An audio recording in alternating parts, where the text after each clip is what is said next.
Shweta, Grand Hyatt ബൊൾഗാട്ടിയുടെ master ഷെഫാണ്. ഞാനൊരു 9 വയസ്സ് തൊട്ട് തുടങ്ങിയതാണ് ഈ ഒരു പാചകത്തിനോടുള്ള പ്രണയം. ആ പ്രണയം ഇപ്പോൾ വന്ന് നിൽക്കുന്നത് 56ാമത്തെ വയസ്സിലാണ്. ഇത് എങ്ങനെ വന്നു എന്ന് ചോദിച്ചാൽ, വീട്ടിലച്ഛൻ സോവിയറ്റ് യൂണിയൻ വാങ്ങിക്കുമായിരുന്നു. അതിനകത്തൊരു ചെറിയ ഷെഫിൻ്റെ കഥയുണ്ടാവും. ആ കഥയാണ് എനിക്കൊരു ഷെഫ് ആവണമെന്ന ഒരു ലെവലിലേക്ക് എന്നെ എത്തിച്ചത്. അതിൽ അധികമൊന്നും ഉണ്ടാവില്ല, വളരെ കുറച്ച് ടിപ്പുകളും ഇതൊക്കെ ഉണ്ടാവാറുണ്ടായിരുന്നുള്ളൂ. പക്ഷേ എൻ്റെ ഒരു ഗ്രാമത്തിലാണ് ഞാൻ ജനിച്ചതും വളർന്നതും ഒക്കെ. അവിടെ ഒരു കർഷക കുടുംബത്തിലാണ്.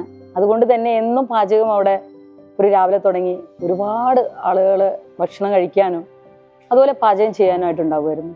അന്നും എൻ്റെ മനസ്സിൽ സ്കൂളിൽ പോകാനൊന്നും എനിക്ക് വലിയ ആഗ്രഹമൊന്നുമില്ല. പാചക രംഗത്ത് തന്നെ നിൽക്കാൻ എൻ്റെ ആഗ്രഹം ഞാൻ ഒരിക്കലും മാറ്റി വെച്ചില്ല. ആഗ്രഹം അങ്ങനെ തുടർന്നുകൊണ്ടുപോയി. വീട്ടിൽ പ്രശ്നങ്ങളായി. ഹോട്ടൽ മാനേജ്മെൻറ്റ് ഒരു സ്ത്രീ പഠിക്കുക എന്ന് പറയുമ്പം അന്നത്തെ കാലത്ത് ഒരു യാഥാസ്ഥിക കുടുംബത്തിൽ നിന്ന് വരുന്ന പെൺകുട്ടി പാചകം പഠിക്കുക എന്ന് പറയുന്നത് വളരെ ബുദ്ധിമുട്ടുള്ളൊരു കാര്യമായിരുന്നു. പക്ഷെ എന്നെ അതൊന്നും തളർത്തിയില്ല. കാരണം ഞാൻ എൻ്റെ ഇഷ്ടങ്ങളുടെ പുറകെയായിരുന്നു, എൻ്റെ സ്വപ്നങ്ങളുടെ പുറകെയായിരുന്നു. ആ സ്വപ്നം സാക്ഷാത്കരിക്കാൻ വേണ്ടി ഞാൻ അങ്ങ് യാത്ര ചെയ്തുകൊണ്ടിരുന്നു. എൻ്റെ ഹസ്ബൻഡ് എന്നെ പഠിക്കാൻ വേണ്ടിയിട്ട് വിട്ടു. ഞാൻ ഹോട്ടൽ മാനേജ്മെൻറ്റ് ചെയ്തു. അത് കഴിഞ്ഞിട്ട് ഇങ്ങനെ അലയുകയായിരുന്നു, എങ്ങനെയാണ് ഇനിയൊരു ഹോട്ടലിൽ കയറി പറ്റുക. ആ കാലഘട്ടത്തിൽ സ്ത്രീകൾക്ക് ഒരിക്കലും ഒരു അഡ്മിഷൻ കൊടുക്കാത്ത ഒരു ഇൻഡസ്ട്രി ആയിരുന്നു ഹോട്ടൽ ഇൻഡസ്ട്രി. വളരെ ബുദ്ധിമുട്ടായിരുന്നു ഹോട്ടൽ പണി സ്ത്രീകൾക്ക് കിട്ടുക എന്നത്. അതിൽ നിന്ന് ഞാൻ സ്വന്തമായിട്ടൊരു കാറ്ററിംഗ് സ്റ്റാർട്ട് ചെയ്യുകയാണ് ചെയ്തത്.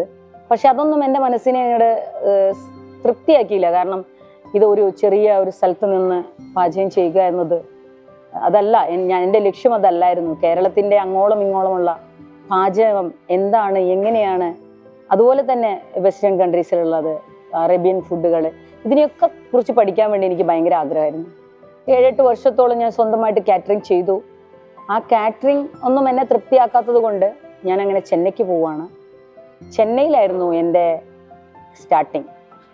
ചെന്നൈയിലെ 1-2 റെസ്റ്റോറൻറ്റുകളിലും ഹോട്ടലുകളിലൊക്കെ ഞാൻ ചെന്നു. പക്ഷേ അവിടെ നിന്നും വളരെ വിഷമത്തോടു കൂടി 28ാമത്തെ ദിവസം തിരിച്ചെനിക്ക് പോരേണ്ടി വന്നു. കയ്യിൽ കാശില്ല.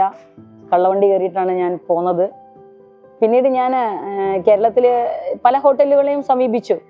നിരാശയായിരുന്നു ഫലം. അവസാനം എന്നെ 1-2 ഹോട്ടലുകാർ തയ്യാറായി. അവർ അങ്ങനെ ഞാൻ അവിടെ നിന്ന് ഇത്രയും വർഷം, ഇപ്പം 40ാമത്തെ വർഷമാണ്, ഇത്രയും വർഷം ഹോട്ടൽ ഇൻഡസ്ട്രിയിൽ ഞാൻ നിന്നു. ഒരുപാട് നല്ല അനുഭവങ്ങളും ചീത്ത അനുഭവങ്ങളും ഉണ്ടായിരുന്നു. പക്ഷേ അതെല്ലാം എൻ്റെ എന്ത് ചീത്ത അനുഭവം ഉണ്ടായിക്കോട്ടെ, അതെല്ലാം എൻ്റെ മോട്ടിവേഷനായിരുന്നു.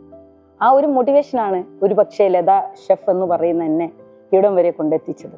ഇനി എൻ്റെ ലക്ഷ്യം എന്ന് പറയുന്നത് കഴിഞ്ഞുപോയ ഭക്ഷണം, അതായത് മറന്നുപോയ പാചകത്തിന് ഒന്നുകൂടി നമ്മുടെ നാട്ടിലേക്ക് കൊണ്ടുവരിക. യുവതലമുറയ്ക്ക് അറിയാത്ത കുറേ കാര്യങ്ങളുണ്ട്. നമ്മുടെ പഴയ പാചകത്തിന് ഒരുപാട് പ്രത്യേകതകളുണ്ട്. എല്ലാം കോമ്പസിറ്റുകളായിരുന്നു നമ്മുടെ പഴയ പാചകങ്ങളൊക്കെ. അതിനെ ഒന്നുകൂടി ഇങ്ങോട്ട് കൊണ്ടുവന്ന് പുതിയ തലമുറയ്ക്ക് അത് പരിചയപ്പെടുത്തുക. ഇനി എൻ്റെ പാചകത്തിലേക്ക് ഒന്ന് പോവാം. അതൊരു പഴയകാല പാചകമാണ്. പുയ്യാപ്പിള മീൻകറി. അതായത് കോഴിക്കോട്ടെ ഉൾഗ്രാമങ്ങളിൽ പുതിയാപ്പിളമാർ എന്നാണ് പുതിയ ചെറുക്കനെ പറയുന്നത്. കല്യാണം കഴിഞ്ഞ് വരുന്ന പുതിയ ചെറുക്കന് വേണ്ടിയിട്ട് ഉണ്ടാക്കുന്നൊരു മീൻ കറിയാണ്. മുളക് പൊടി, മഞ്ഞൾപ്പൊടി, മല്ലിപ്പൊടി, ടൊമാറ്റോ, ജിഞ്ചർ ഗാർലിക്, പിന്നെ മാങ്ങ, നെയ്മീൻ കാര്യമായിട്ടും ഉപയോഗിക്കുന്ന അന്നൊക്കെ നല്ല മീനുകളാണ്. പിന്നെ കുറച്ച് പച്ചമുളക്, ഇഞ്ചി, കരിവേപ്പില, അങ്ങനത്തെ സാധനങ്ങളും പച്ച വെളിച്ചെണ്ണി, ഉലുവാപ്പൊടി മാത്രമേ ഇതിനകത്തുള്ളൂ. വളരെ ചെറിയൊരു സിമ്പിൾ റെസിപ്പിയാണ്. പക്ഷെ എന്നാലും ഇതൊരു നൊസ്റ്റാൾജി ഉണ്ടാക്കുന്ന ഒരു റെസിപ്പിയാണ്. നമ്മളെ കോക്കനട്ട് ഓയിൽ ഒഴിച്ചു. അപ്പോൾ ഇത് ഉണ്ടാക്കുന്ന ഒരു രീതി എന്ന് പറയുമ്പം, ആദ്യം നമ്മളൊരു പാനിൽ വെളിച്ചെണ്ണ ഒഴിച്ച് കുറച്ച് ഉലുവ ഇട്ട്, ഉലുവ പൊട്ടി കഴിയുമ്പോൾ ഇഞ്ചിയും വെളുത്തുള്ളി നന്നായിട്ട് അത് ഫ്രൈ ആവണം. ഈ മീൻകറി ഒരു പ്രത്യേകത എന്ന് പറഞ്ഞാൽ അത് 1 ദിവസം 2 ദിവസം അങ്ങനെ തന്നെ നമുക്ക് സാധാ റൂം ടെമ്പറേച്ചറിൽ ഇരിക്കുന്ന ഒരു മീൻകറി.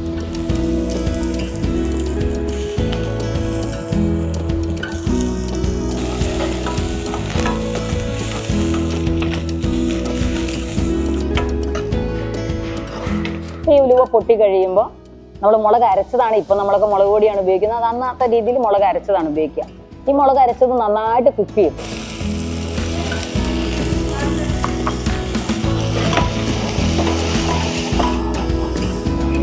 ഒരു കുറ്റിച്ചിറയിലെ ഒരു പഴയ ഫാമിലിയിൽ നിന്നാണ് ഞാനിത് പഠിച്ചത്. എൻ്റെ വീട്ടിൻ്റെ അടുത്തായിരുന്നു അവർ താമസിച്ചിരുന്നത്. അപ്പോൾ ഈ പുയ്യാപ്പിള വരുമ്പോൾ എപ്പോഴും അവർ ഉണ്ടാക്കി കൊടുക്കുന്ന ഒരു കറിയാണ്. എൻ്റെ മെയിൻ ഇൻഗ്രീഡിയൻ്റ് എന്ന് പറയുന്നത് മാങ്ങ മുഴുവനോടെ ഇടുകയാണ്. തൊലിയൊന്നും കളയാതെ അതിൻ്റെ എല്ലാ പാർട്സും കൂടെ ഇട്ടിട്ട് മുളക് അരച്ച് വെക്കുന്ന ഒരു കറിയാണ്. കാരണം പുയ്യാപ്പിളയെ പറ്റിക്കുക എന്ന് പറയുന്ന ഒരു രീതി ഉണ്ട് അന്നത്തെ കാലത്ത്.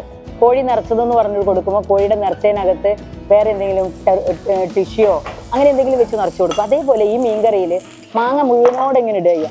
ആദ്യം ഈ മാങ്ങയാണ് അവർ കോരി കൊടുക്കുക. നമ്മൾ കുറച്ച് മല്ലിപ്പൊടി, നമ്മളിത് റൂം ടെമ്പറേച്ചറിൽ ഒരു 2-3 ദിവസം ഇരിക്കാവുന്ന ഒരു കറിയാണ്. അപ്പോൾ അതുകൊണ്ട് നന്നായിട്ട് ഒനിയൻ ഫ്രൈ ആവണം. ഒനിയനും ഗാർലിക്കും ജിഞ്ചറും ഒക്കെ നന്നായിട്ട് ഫ്രൈ ആവണം.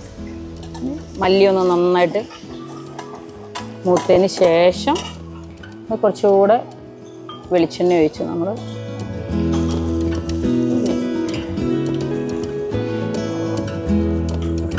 കുറച്ച് സ്പൈസി ആയിട്ടുള്ള കറിയാണത്.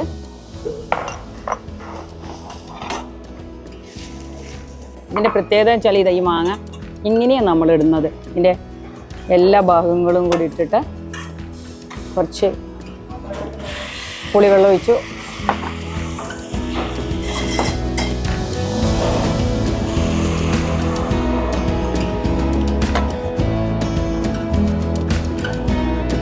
ഒരു 15-20 മിനിറ്റ് മതി ഫിഷിൻ്റെ കുക്കിംഗ്. ആ ഒരു ഇതിൽ ആകുമ്പോഴേക്കും അത് കുക്കാവും. കാരണം 20 മിനിറ്റ്, മാക്സിമം 20 മിനിറ്റ്. കുക്കായി പകുതിയൊക്കെ ഒരു കുക്കായി വരുമ്പോൾ പച്ചമുളക് ഇടാൻ പാടുള്ളൂ. കാരണം ഇല്ലെങ്കിൽ പച്ചമുളകിൻ്റെ ഫ്ലേവറും നമുക്ക് കിട്ടില്ല. പച്ചമുളക് അങ്ങ് വെന്തലിഞ്ഞു പോകും. അത് ആവാതിരിക്കാൻ വേണ്ടിയിട്ടാണ് കുക്കായി വരുന്ന സമയത്ത് ഇടാൻ പറയുന്നത്.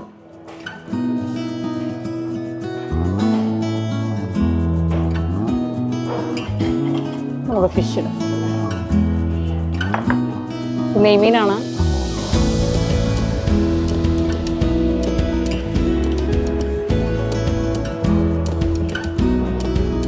തക്കാളി ഇട്ട്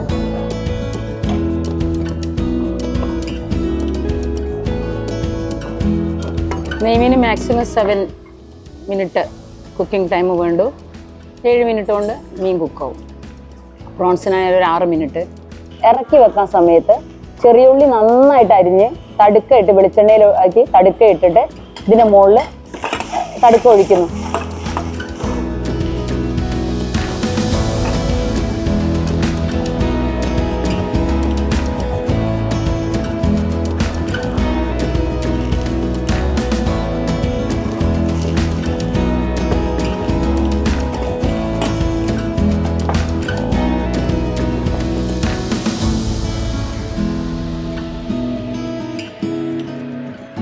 സെർവിങ് ബൗളിലേക്ക് മാറ്റാം.